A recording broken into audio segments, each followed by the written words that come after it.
change the world? Start off by making your bed. If you make your bed every morning, you will have accomplished the first task of the day. It will give you a small sense of pride, and it will encourage you to do another task, and another, and another. And by the end of the day, that one task completed will have turned into many tasks completed. Making your bed will also reinforce the fact that the little things in life matter. If you can't do the little things right, you'll never be able to do the big things right. And if by chance you have a miserable day, you will come home to a bed that is made, that you made. And a made bed gives you encouragement that tomorrow will be better. To pass SEAL training, there are a series of long swims that must be completed. One is the night swim. Before the swim, the instructors joyfully brief the students on all the species of sharks that inhabit the waters off San Clemente. They assure you, however, that no student has ever been eaten by a shark, at least not that they can remember. But you are also taught that if a shark begins to circle your position, stand your ground. Do not swim away. Do not act afraid. And if the shark, hungry for a midnight snack, darts towards you, then summons up all your strength and punch him in the snout, and he will turn and swim away.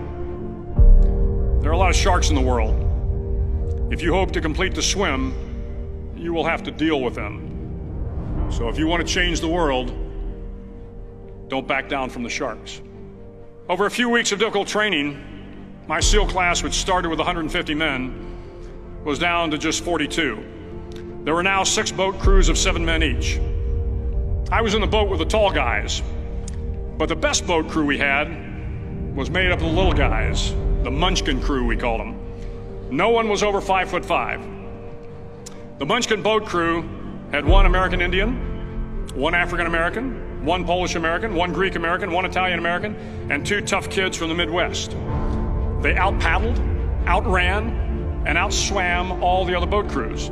The big men in the other boat crews would always make good-natured fun of the tiny little flippers the Munchkins put on their tiny little feet prior to every swim. But somehow these little guys from every corner of the nation and the world always had the last laugh, swimming faster than everyone and reaching the shore long before the rest of us. SEAL training was a great equalizer. Nothing mattered but your will to succeed, not your color, not your ethnic background, not your education, not your social status. If you want to change the world, measure a person by the size of their heart, not by the size of their flippers. The 9th week of training is referred to as Hell Week. It is 6 days of no sleep, constant physical and mental harassment, and 1 special day at the Mud Flats. The Mud Flats are an area between San Diego and Tijuana where the water runs off and creates the Tijuana Sloughs, a swampy patch of terrain where the mud will engulf you. It is on Wednesday of Hell Week that you paddle down to the Mud Flats and spend the next 15 hours trying to survive this freezing cold, the howling wind, and the incessant pressure to quit from the instructors. As the sun began to set that Wednesday evening, my training class, having committed some egregious infraction to rules, was ordered into the mud. The mud consumed each man till there was nothing visible but our heads.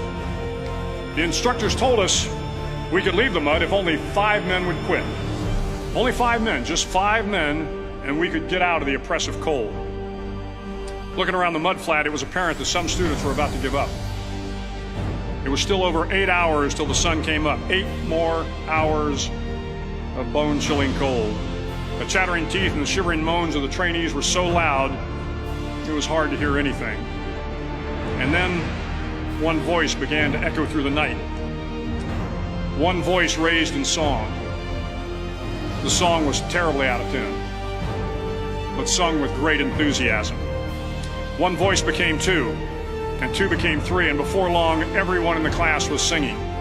The instructors threatened us with more time in the mud if we kept up the singing, but the singing persisted, and somehow the mud seemed a little warmer, and the wind a little tamer, and the dawn not so far away. If I have learned anything in my time traveling the world, it is the power of hope. The power of one person, a Washington, a Lincoln, King, Mandela, and even a young girl from Pakistan, Malala. One person can change the world by giving people hope. So if you want to change the world, start each day with a task completed. Find someone to help you through life. Respect everyone. Know that life is not fair and that you will fail often. But if you take some risks, step up when the times are the toughest, face down the bullies, lift up the downtrodden, and never ever give up. If you do these things, the next generation and the generations that follow will live in a world far better than the one we have today. And what started here will indeed have changed the world for the better.